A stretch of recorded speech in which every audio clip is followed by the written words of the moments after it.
भाइयों, ये जो हिजाब का फितना अभी उठा है, इस मामले में एक पैगाम मैं आप सभी हजरात और ख़वातीन के सामने और तमाम मुसलमानों तक जहां तक आवाज़ पहुंची ये देना चाहता हूं कि इस मामले को अगर सही से जैसे शुरू में हैंडल करने की कोशिश की गई, संभाला गया होता तो इतना बड़ा मसला वो कभी नहीं बनता।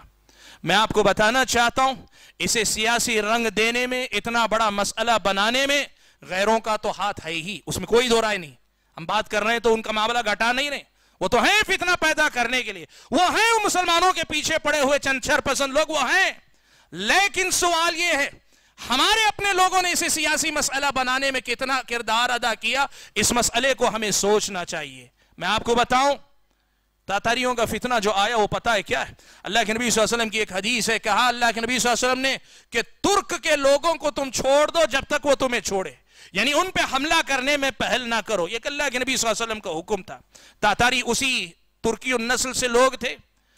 खवारजिम के इलाके के कुछ मुसलमानों ने इस हदीस की मुखालफत की, उन पर हमला किया। रद्द अमल में तातारियों ने इस्लामी सल्तनत पे हमला किया। वो हमला रुका नहीं, सिर्फ अहले खवारजिम पे नहीं, बगदाद के पाए तख्त में आकर उनके ईंट से ईंट बजा दी। सबब कौन बने? सबब कौन बने? मुसलमान सबब बने थे। तारीख की ये सच्चाई आप जाके पढ़ के देखो। मैं आपको बताऊं, इस्लामी शरीयत ये कहती है कोई मुनकर है, कोई नापसंदीदा काम है, उसे बदलना है, उसको रोकना है, बुराई को रोकना है। लेकिन इस्लाम ये कहता है कि अगर आपकी बुराई से रोकने की वजह से और बड़ी बुराई जन्म ले सकती है तो यहां बुराई को रोकने के सिलसिले में आपको जो है शरीयत की तालीम का पाबंद रहना पड़ेगा, उस छोटी बुराई को बर्दाश्त करना पड़ेगा अगर ये यकीन हो कि इससे बड़ी बुराई पैदा हो सकती। पर्दे के मसले में क्या हुआ? ये मसला जब उठा था तो छोटा सा था, स्कूल के मैनेजमेंट का मसला था, और इस मसले को वहां के कुछ जिम्मेदार लोग हल करने की कोशिश कर रहे थे, जिसमें यकीनन कुछ बातों में समझौता करने की बात आई। मुझे और आपको इख्तिलाफ हो सकता है कि वहां समझौता नहीं हो सकता था, लेकिन इस मसले को सियासी मसला बनाकर बिगाड़ने वाले कौन थे?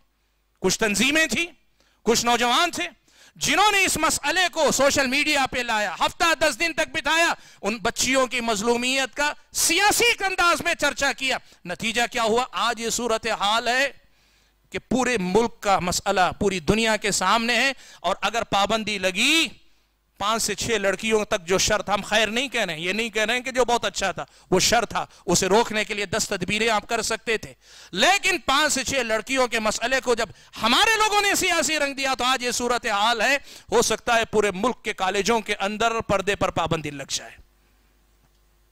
हम ये जरूर कहेंगे कि जो कोशिश कर रहे हैं उसके खिलाफ कानूनी चाराजोई करो, हुकूमत के जिम्मेदारों से बात करो। हम बात करेंगे, ये हमारा हक भी है, ये हमारे दीन का मसला भी है, ये हमारा जो है हक है, हम चाहें जो पहने, हम बात करेंगे। लेकिन इससे पहले इस पे बात करो कि ये मसला यहां तक लाया किसने और क्यों लाए, क्यों लाए। भाइयों देखो, हमारे अपने लोगों के अंदर ये जो मिजाज है, हर मसले को सियासी बनाना, हर मसले पे प्रोटेस्ट पे आना, हर मसले पे सड़कों पे निकलना, याद रखो भाइयों, ये देखा गया है कि आपके प्रोटेस्ट से अक्सर नुकसान ज्यादा हुआ है, फायदा नहीं हुआ है, या अगर कहीं हुआ है तो बराए नाम हुआ। जो मसला कोर्ट में हो, सड़कों पे उतर के प्रोटेस्ट करेंगे तो हल हो जाएगा। पुराने जमाने में लोग प्रोटेस्ट करते थे जब हुकूमतों पे दबाव बनता था। अब तो आपको मालूम होना चाहिए, आपका प्रोटेस्ट उनकी सियासी गिजा है, वो अपनी रेट और रोटियां सेक रहे हैं उस पर। ऐसे हालात में समझदारी का तकाजा यह है कि मामलात को कानून के दायरे में कौम के समझदार लोगों में हल करे। लेकिन क्या मालूम है आपको, यह बात अगर की जाती है तो लोग कहते हैं डरपोक है, हुकूमतों से डरते हैं, कहते हैं ये लोग बुज़दिल हैं, इनके अंदर हिम्मत नहीं है। सवाल यह है कि अब अगर ये पाबंदी लग गई तो जिम्मेदार कौन होगा? और अल्लाह करे इंशाअल्लाह ये नहीं लगेगी, अल्लाह से दुआ करे इसलिए कि ये बैनुल अक़वामी जो इंसानी हुकूक कमीशन के जो दस्तूर है उनके खिलाफ भी है, और इस मुल्क के अपने उसूल और ज़ाबिते ही नहीं, यहाँ के कानून के भी खिलाफ है। लेकिन मान ले अगर पाबंदी नहीं लगकर छूट भी मिल गई, लोग खुशी मनाएंगे हम जीत गए, लेकिन आप याद रखें आप पूरी तरह जीते नहीं।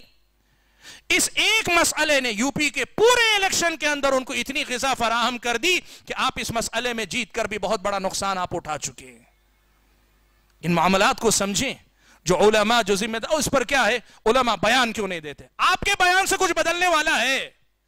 बोलो वहां जहां जरूरत है, बोलो उतना जितनी जरूरत है। आप यहां बैठकर बयान देंगे कि दुनिया बदल जाएगी, और कोई समझदार आदमी समझदारी का तकाजा, जिम्मेदारों से बात कर रहा है, कोर्ट कचहरी के मसलों में कोशिश कर रहा है, तो लोग क्या कहते, ये उलमा कुछ नहीं करते उम्मत के लिए। यानी ये कि ये तय करेंगे जज्बातियत की बुनियाद पर, ये तय करेंगे हर मसले को सड़कों पे लाने के लिए, और चाहेंगे कि पूरी उम्मत इस आग में कूद जाए। अगर कूद गए तो सब बहादुर, और अगर ना कूदे सब कौम के बुरा चाहने वाले, कौम की खिदमत खैर खा नहीं रहे, कौम के हक में जो ये लोग बुज़दिल हो गए, डर गए, मर गए, फुना हो गए। मेरे भाइयों क्या चल रहा है ये सब कुछ? मैं ये बात आपके सामने रखना चाहता हूं भाइयों, इस किस्म का जब कभी मसला उठे ना, जज्बातियत से ज्यादा समझदारी का मुजाहरा करो। आप यकीन करो, इस मुल्क की सियासत की तरफ जारी में ज्यादा नहीं जाना चाहता। इस मुल्क की सियासत की ये सूरत हाल है कि पिछले 5 साल मरकजी सतह पे, इलाकाई सतह पर हो, हुकूमतें अपनी कारकर्दगी की बुनियाद पर तोली जाती हैं। उस सूरत हाल में इनकी नाकामी हो रही है। ये कम्युनलाइज करके, मुद्दे पैदा करके वो इस इलेक्शन को आइंदा के जीतना चाहते हैं। आप में और मुझ में इतनी तो समझदारी होनी चाहिए कि साल भर की उनकी नाकामी को हमारे इकदामात से हम कामयाबी में बदलने देंगे। ये तो नहीं होना चाहिए ना। इस सिलसिले में मेरे भाइयों याद रखो, वो लोग, वो तंजीमें, वो अफराद, वो जिम्मेदार जो जज्बातियत की बात करते हैं, उनको भी ये पैगाम है कि उम्मत के सारे लोग उम्मत के खैर का हैं। इक्का दुक्का लोगों से आपको इख्तिलाफ हो सकता है, लेकिन ऐसा तो नहीं हो सकता कि आप ही खैर खाएं, बाकी सब डरपोक हैं, बाकी सब जो लापरवाह, उम्मत की फिक्र नहीं है उनको। इन मामलात को समझकर संभालने की कोशिश करें।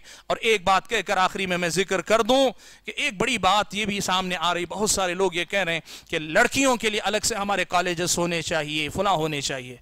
यकीनन अगर हो सके खास लड़कियों के लिए अलग आप कॉलेज बना सकें, बनाइए जहां मेयारी तालीम हो। लेकिन ये मसला भी कि किन खुतूत पे ये सारी चीजें तय होनी चाहिए, इस पर भी उम्मत के संजीदा लोगों को सोचने की जरूरत है। क्यों मेरे भाइयों, इस वक्त जिस मुल्क के अंदर हुकूमत चल रही है, इसके पीछे ब्राह्मण ज़हनियत है।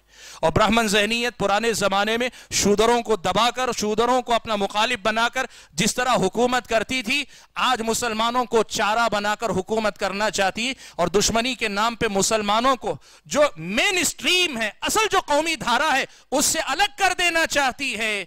और आप और मैं इनके हर इकदाम पे कहें हम स्कूल अलग कर लेंगे, और एक मसला हुआ हम अपनी कंपनियां अलग कर लेंगे, हम मिसाल के तौर पर गैर मुस्लिमों के पास काम नहीं करेंगे, हमारे पास सिर्फ मुसलमान कारीगर रखेंगे। अगर इस रुख पर आप गए ना, तो जितनी तेजी से वो आपको इस मुआशरे में अलग थलग करना चाह रहे हैं, उससे ज्यादा तेजी से आप अलग हो जाएंगे।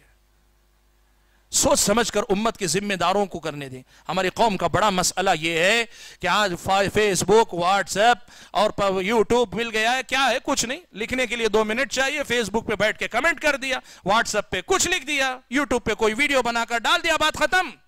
और समझा कि मैं ही, मेरे अंदर ही उम्मत का दर्द, सारे जहां का दर्द हमारे जिगर में है, और बाकी सब ना उम्मत के खैर का है ना कुछ। भाइयों मेरी बातों से आपको बुरा लगा होगा, हो सकता है आपको तकलीफ होगी, सही, लेकिन इन बातों का मकसद आप में से किसी पर भी तंज नहीं करना। आखिर कब तक ऐसी जो है बेतरतीबी से हम जिएंगे? ये पर्दे का मसला कानून के हाथ में चला गया। अब कोशिश कानून के जोर पे हो सकती है, या फिर हम और आप अपने हुकूक के लिए आइंदा भी जो इस्लामी शरीयत के दायरे में गुंजाइश निकलती है, कानून के दायरे में कोशिश करते रहेंगे। अल्लाह ने चाहा तो इंशाअल्लाह कामयाबी मिलेगी। लेकिन जो बात कहना चाहता हूं वो ये कि आइंदा भी ऐसे मुद्दे खड़े किए जाएंगे, आइंदा भी ये होगा, अगले साल आपके सूबे के अंदर भी होने वाला, उससे पहले ऐसे हालात पैदा किए जाएंगे। जरा समझदार बनने की कोशिश करो। आपने देखा डीजे हल्ली का मसला हुआ, आज तक नौजवान अंदर हैं, कोई उनका पूछने वाला नहीं है। अब मैं आपको बताऊं उसमें कमाल की बात क्या है, किया किसने? तंजीमों से जुड़े अफराद ने, जज्बाती नौजवान ने, कुछ मौलवियों में से कुछ लोगों ने जाके किया। अब जिम्मेदार भी वही ना होंगे, लेकिन नहीं, अब उनको कोई नहीं पूछ रहा है, उलमा को पूछ रहे हैं। उलमा क्या कर रहे हैं? हमारे नौजवान जेलों में। जाने से पहले उलमा से पूछे थे क्या? उलमा ने नसीहत की थी, उस वक्त कबूल किया था क्या? इससे नहीं चलेगा। हो क्या रहा है? तुम मुझे बुरा कह लो, मैं तुम्हें बुरा कह ला रहा हूं, और दुश्मन अपना उल्लू सीधा कर रहा है, वो मुखालिफीन अपना मामला संभाल रहे हैं। इसलिए मेरे भाइयों, इस मामले में आपस में समझदारी के साथ, ताउन के साथ मिल बैठ कर चलने की कोशिश करो। मैं अल्लाह से दुआ करता हूं पहले मरहले में ये कि अल्लाह ताला हमें इस्लामी शरीयत की तालीमात, बिलखुसूस पर्दे के सिलसिले में दोनों तरफ की जो तालीमात हैं उन पर अमल करने की तौफीक अता फरमाए।